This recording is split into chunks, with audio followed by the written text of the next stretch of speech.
Fala, leitores da Bíblia, como é que vocês estão? Tudo bem? Hoje a gente vai começar a segunda parte do livro de Daniel. Vamos ler Daniel capítulo 7, 8 e 9. Vamos à nossa leitura, então. O sonho sobre os 4 animais. No primeiro ano do reino de Belsazar, rei da Babilônia, Daniel teve um sonho e visões passaram diante dos seus olhos, quando ele estava deitado em sua cama. Bom, vamos a um detalhe aqui histórico, né? Belsazar foi o filho de Nabucodonosor, tá bom? Uma história, um episódio relacionado a Belsazar é aquele de Daniel capítulo 5, tá bom? Que a gente já leu. Em Daniel capítulo 6, nós já temos aqui Daniel na Cova dos Leões, que é um episódio dentro do período do reinado de Dario, que é um rei medo-persa, tá bom? Então aqui no capítulo 7 em diante, nós não temos a sequência do ponto de vista cronológico do capítulo 6. O capítulo 6 narra um período posterior a este que Daniel capítulo 7 está narrando. Então no primeiro ano do reinado de Belsazar, Nabucodonosor tinha acabado, né, de morrer, enfim. Então, nesse período, Daniel teve esse sonho. Logo depois, ele escreveu o sonho, fazendo um resumo de todas as coisas. Daniel disse: Eu estava olhando durante a minha visão da noite, e eis que os 4 ventos do céu agitavam o grande mar. 4 animais grandes, diferentes uns dos outros, subiam do mar. O primeiro era como um leão e tinha asas de águia. Enquanto eu olhava, as suas asas foram arrancadas. Ele foi levantado da terra e posto em pé para que andasse como homem, e foi dada a ele uma mente humana. A seguir, apareceu o segundo animal, semelhante a um urso, o qual se levantou sobre um dos seus lados. Na boca, entre os dentes, trazia 3 costelas, e lhe diziam: Levante-se e devore muita carne. Depois disto, continuei olhando, e eis que apareceu outro animal, semelhante a um leopardo. Tinha nas costas 4 asas de ave. Este animal tinha também 4 cabeças e foi-lhe dado domínio. Depois disto, eu continuava olhando nas visões da noite e apareceu o 4º animal, terrível, espantoso e muito forte. Tinha grandes dentes de ferro.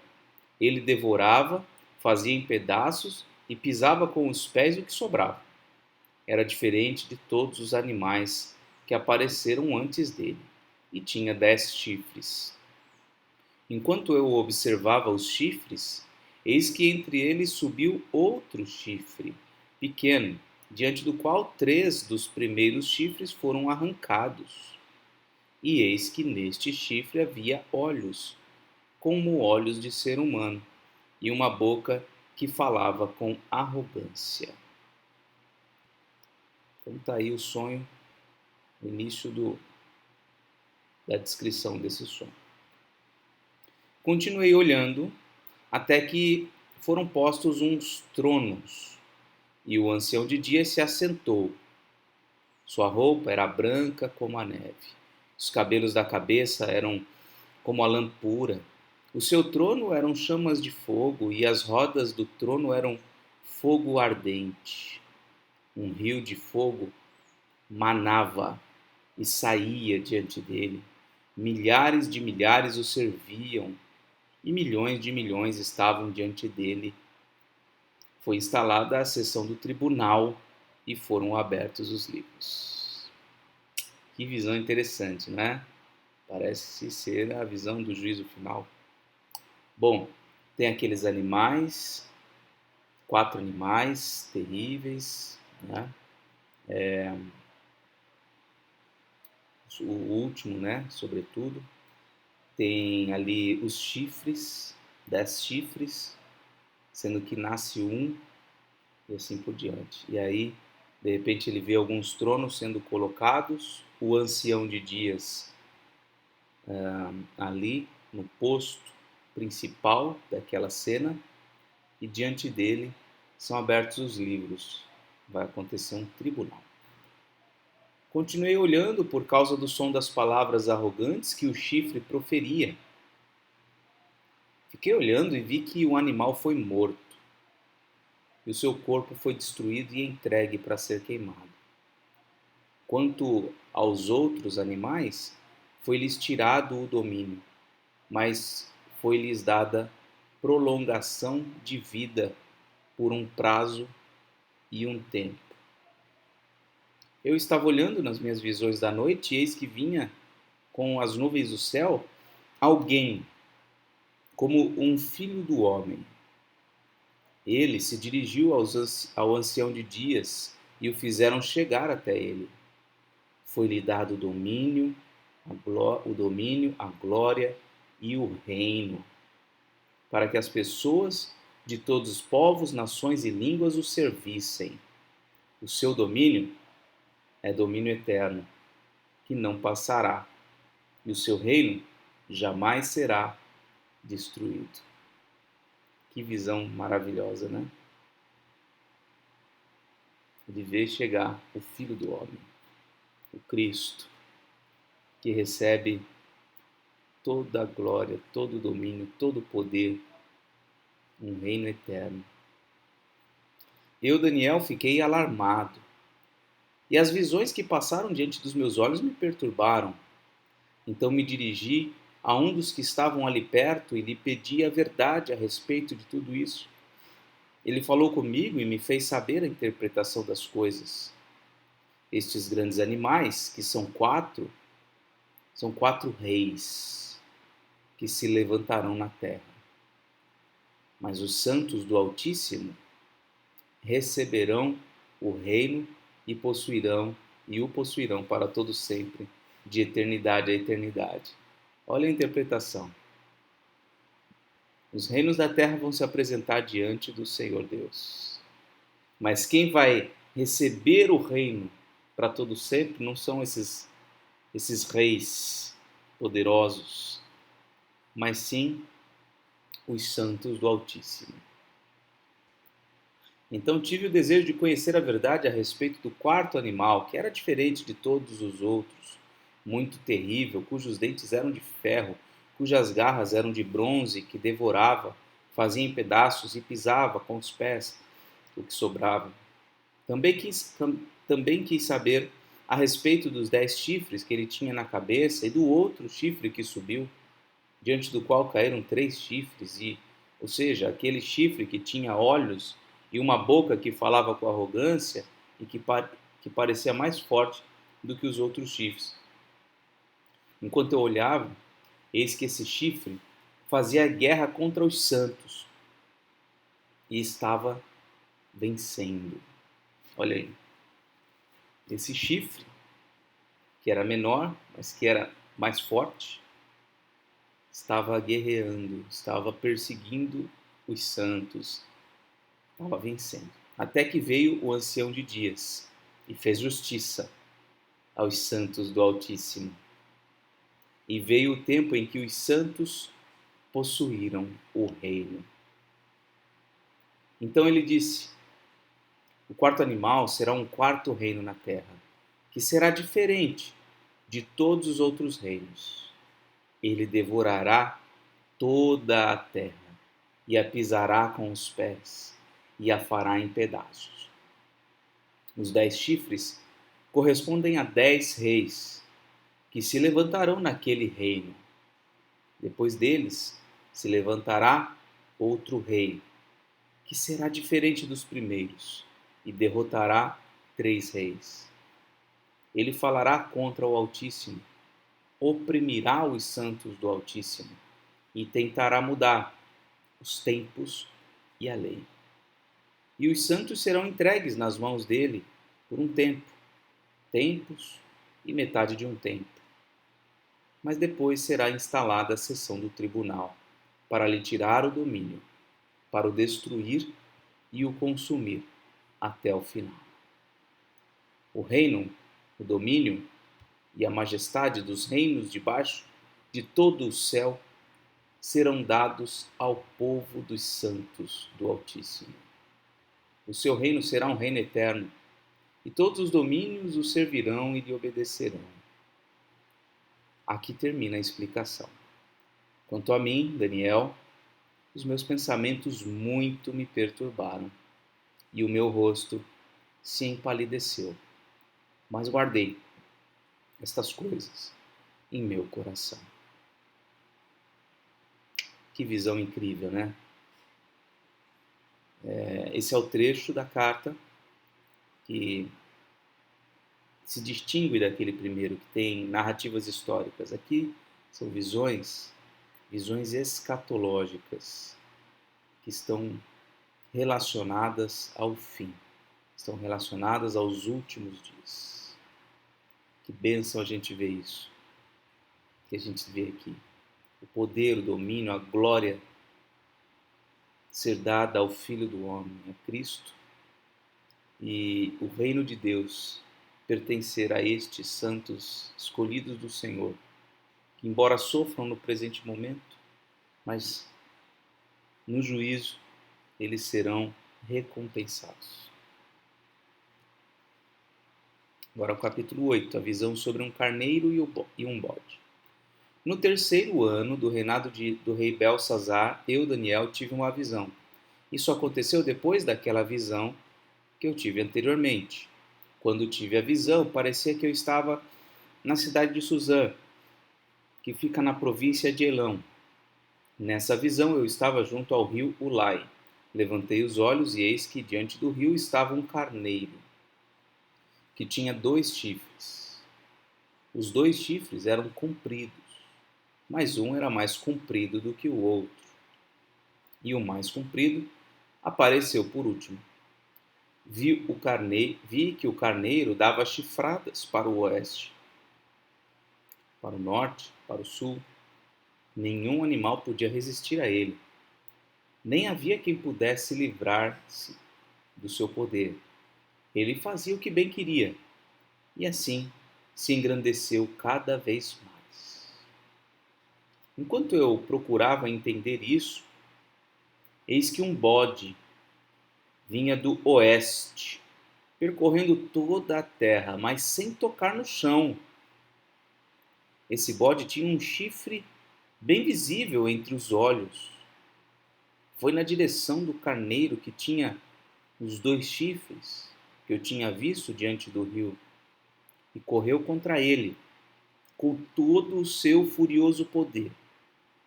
Eu vi quando o bode chegou perto do carneiro, e enfurecido contra ele, o atacou e lhe quebrou os 2 chifres. O carneiro não tinha força para resistir ao bode. O bode jogou o carneiro no chão e o pisou com os pés, e não houve quem pudesse livrar o carneiro do poder do bode. O bode se engrandeceu cada vez mais. Porém, quando estava no auge do seu poder, o seu grande chifre foi quebrado, e em seu lugar saíram 4 chifres bem visíveis, que cresceram na direção dos 4 ventos do céu. De um deles saiu um chifre pequeno, que se engrandeceu na direção do sul, do leste e da terra gloriosa. Ele se engrandeceu tanto que alcançou o exército dos céus. Lançou por terra alguns desses exércitos e das estrelas e os pisou com os pés. Ele se engrandeceu tanto que chegou a desafiar o príncipe desse exército. Tirou dele o sacrifício diário e destruiu o lugar do seu santuário. O exército lhe foi entregue com um sacrifício diário por causa das transgressões. Lançou por terra a verdade, e tudo o que ele fez prosperou. Depois, ouvi um santo que falava, e outro santo lhe perguntou: até quando vai durar a visão do sacrifício diário suprimido e da transgressão desoladora? Até quando o santuário e o exército ficarão entregues para que sejam pisados aos pés? Ele me disse: até 2300 tardes e manhãs. Depois o santuário será purificado. Depois que tive a visão, eu, Daniel, procurei entendê-la. Foi quando se apresentou diante de mim um ser que tinha a aparência de homem, e ouvi a voz de homem que vinha das margens do rio Ulai e que gritou assim: Gabriel, explique a visão a esse homem. Ele veio para perto de onde eu estava. Quando chegou, fiquei com muito medo e caí com o rosto em terra. Mas ele me disse: Filho do homem, você precisa entender que esta visão se refere ao tempo do fim. Ele ainda falava comigo quando caí sem sentidos, com o rosto em terra. Ele, porém, me tocou, me pôs de pé e disse: Eis que vou lhe contar o que há de acontecer no último tempo da ira, porque esta visão se refere ao tempo determinado do fim. Aquele carneiro com 2 chifres que você viu são os reis da Média e da Pérsia. O bode peludo é o rei da Grécia, e o chifre grande entre os olhos é o primeiro rei. O fato de o chifre ter sido quebrado, levantando-se 4 chifres em lugar dele, significa que 4 reinos se levantarão deste povo, mas não com força igual à que ele tinha. Quando se aproximar o fim desses reinos e as transgressões tiverem chegado ao máximo, surgirá um rei cruel e mestre em intrigas. Grande será o seu poder, mas não por sua própria força. Causará destruições terríveis e prosperará naquilo que fizer. Destruirá os poderosos e o povo santo. Por sua astúcia, fará prosperar o engano. No seu coração ele se engrandecerá e destruirá muitos que vivem despreocupadamente. Ele se levantará contra o príncipe dos príncipes, mas será destruído sem intervenção humana. A visão das tardes e das manhãs que lhe foi dada é verdadeira, mas guarda a visão em segredo, porque se refere a dias ainda bem distantes. Eu, Daniel, enfraqueci e fiquei doente durante vários dias. Depois me levantei e tratei dos negócios do rei. Fiquei espantado com a visão e não havia quem a entendesse. Ele foi capaz de interpretar muito claramente aqueles sonhos que Nabucodonosor teve, aquela visão da mão na parede que Belsazar teve, mas ele foi incapaz de compreender suficientemente as suas próprias visões. Como eu tinha falado anteriormente, acho que na última leitura, o Império Medo-Persa é este aqui do carneiro com os 2 chifres. E o Império Grego é esse que vem e ataca o Império Medo-Persa. E nesse Império Grego, então, esse rei, primeiro rei, ele é derrotado e 4 outros reis surgem. Uma visão incrível, incrível. Em 2001, 11 de setembro, se não me engano, o ano foi 2001 mesmo. Foi quando aconteceu aquela tragédia nos Estados Unidos, quando as Torres Gêmeas foram destruídas. E eu me lembro na época, eu era um adolescente, eu me lembro na época que algumas pessoas associavam aquele acontecimento com este aqui, desse capítulo 8. Porque tinha 2 torres, né, e porque veio um bode, né, com chifre, né, e atacou, então, a- as duas torres e tal. Né? Bobagem, né? Não tem nada a ver.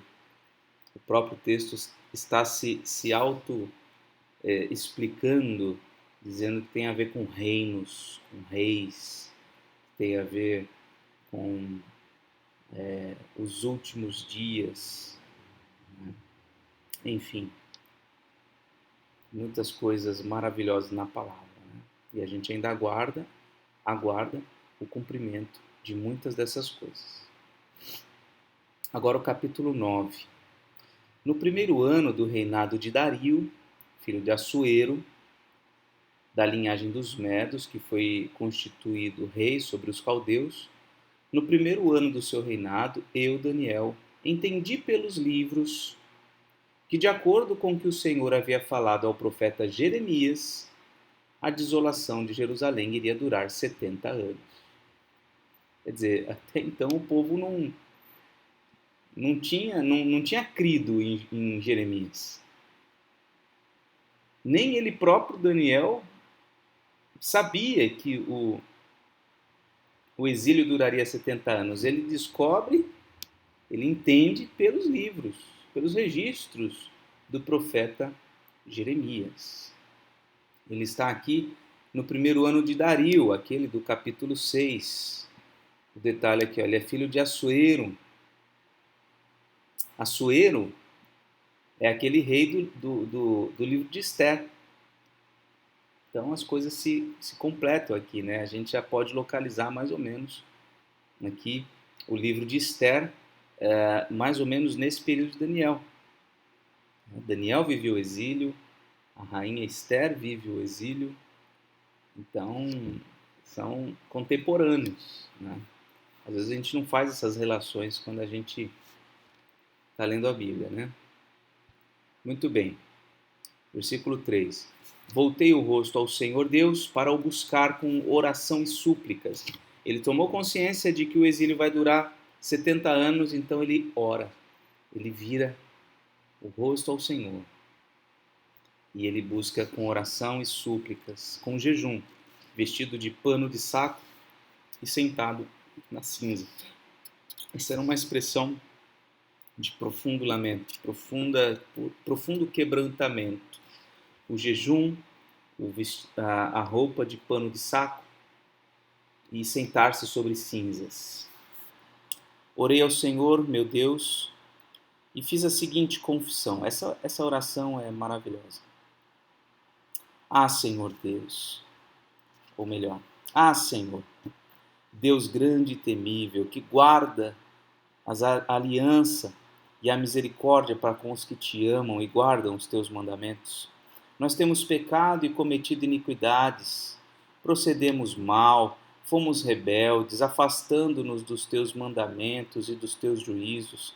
Não demos ouvidos aos teus servos, os profetas, que em teu nome falaram aos nossos reis, aos nossos príncipes, aos nossos pais e a todo o povo da terra.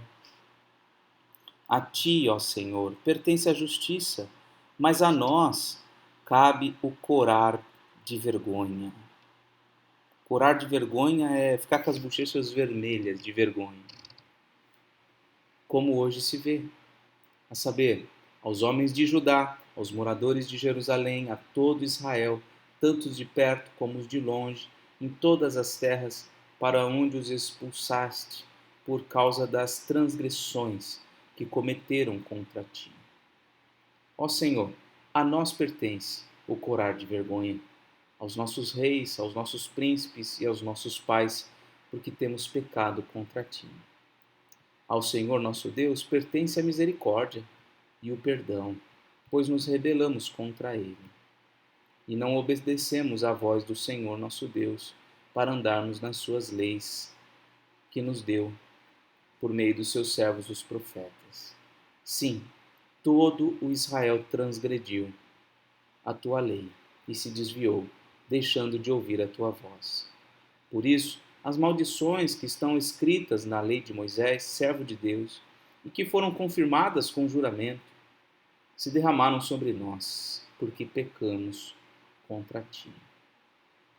Ele confirmou a sua palavra, que falou contra nós e contra os nossos juízes, que nos julgavam e fez vir sobre nós um grande mal. Nunca antes, debaixo do céu, havia acontecido algo como o que aconteceu em Jerusalém. Como está escrito na lei de Moisés, todo este mal nos sobreveio. Mas mesmo assim, não temos implorado o favor do Senhor, nosso Deus, para nos convertermos das nossas iniquidades e nos aplicarmos à tua verdade. Ó Senhor, o Senhor tinha preparado esse mal e o fez cair sobre nós, pois o Senhor nosso Deus é justo em tudo o que faz, e nós não obedecemos à sua voz.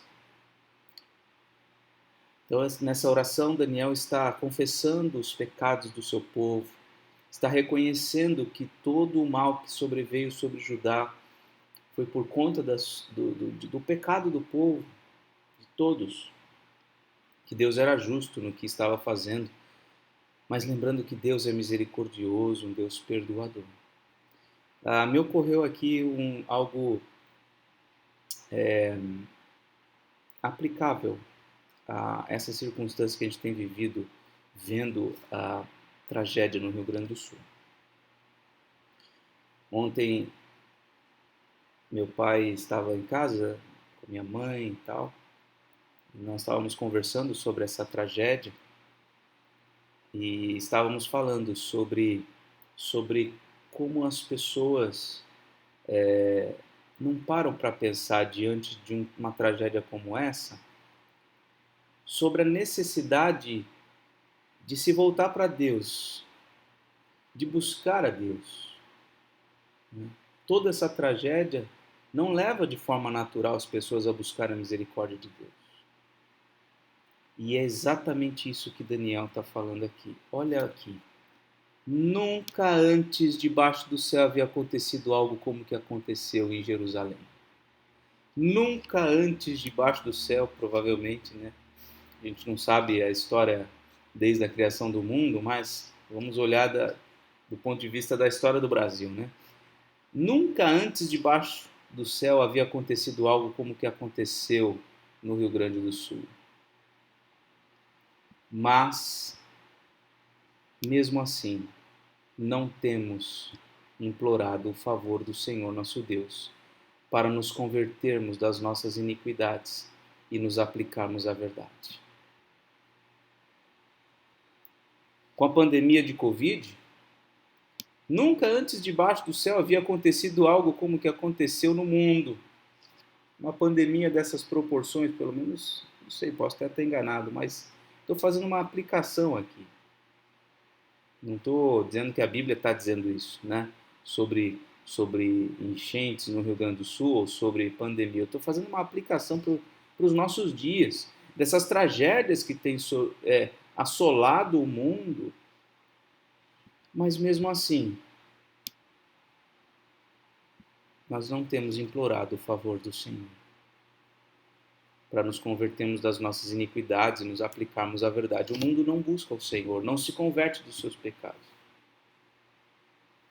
Mas com a gente tem que ser diferente, meus irmãos. A gente tem que olhar essas catástrofes e olhar para isso e falar: nós dependemos inteiramente de Deus, somente.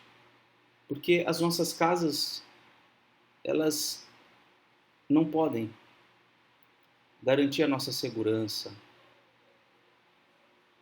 As doenças mais mortais podem ser transmitidas pelo ar que nós respiramos.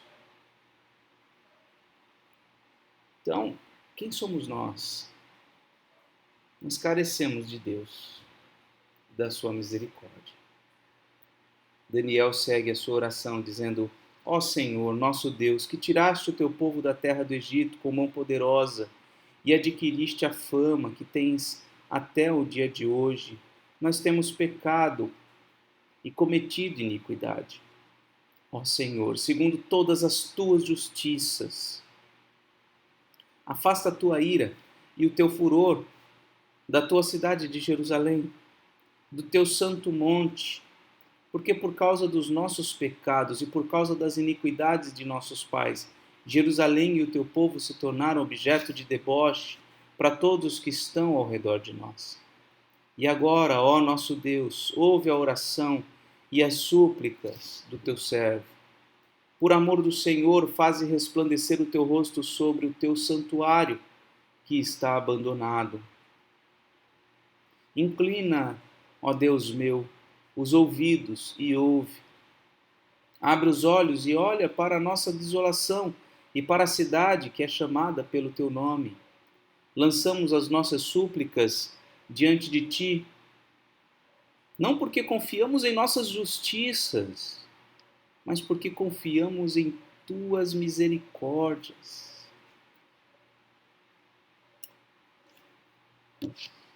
Ó Senhor, ouve. Ó Senhor, perdoa. Ó Senhor, atende-nos e age. Não te demores, por amor de ti mesmo, ó meu Deus, porque a tua cidade e o teu povo são chamados pelo teu nome.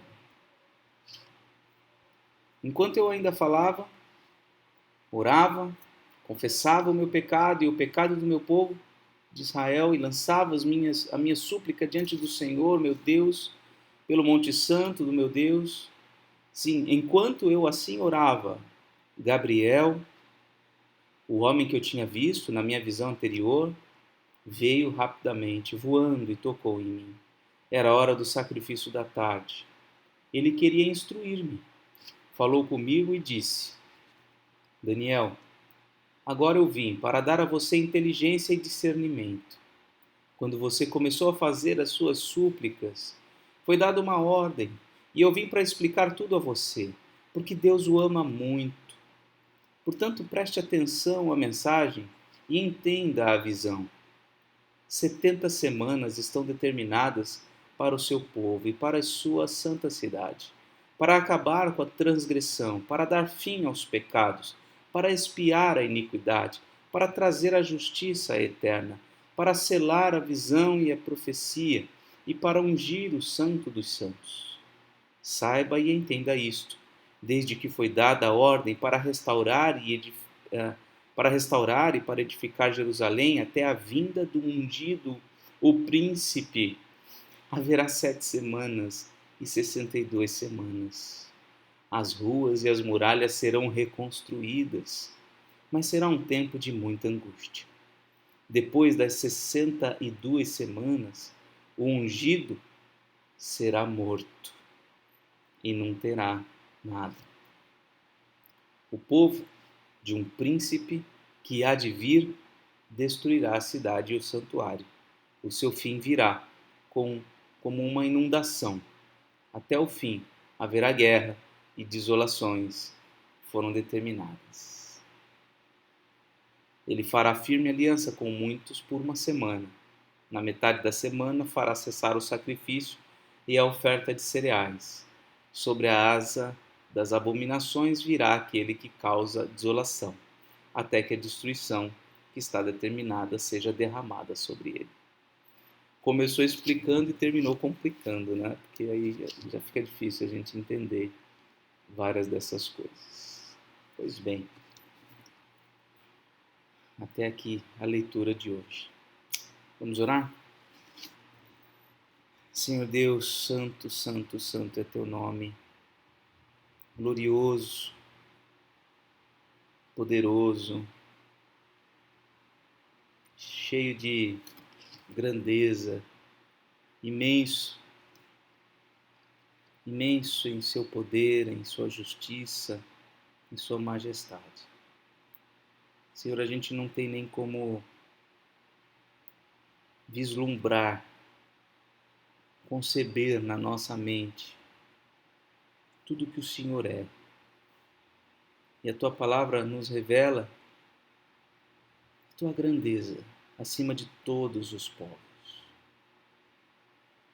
Teu domínio sobre os tempos, sobre as épocas, sobre todo o desenrolar da história. E o Senhor nos aponta claramente para um fim glorioso para o teu povo, um fim glorioso para o teu nome, um fim glorioso para o teu ungido. Pai, prepara-nos para este dia. Ainda que a nossa vida física termine antes desse dia chegar, que a nossa vida seja para a honra e glória desse nome maravilhoso que é o Seu. Abençoa-nos e edifica-nos sempre na Tua palavra, Senhor. Assim pedimos em nome de Jesus. Amém. Muito bem, essa foi a leitura de hoje. Um forte abraço e até mais, se Deus quiser.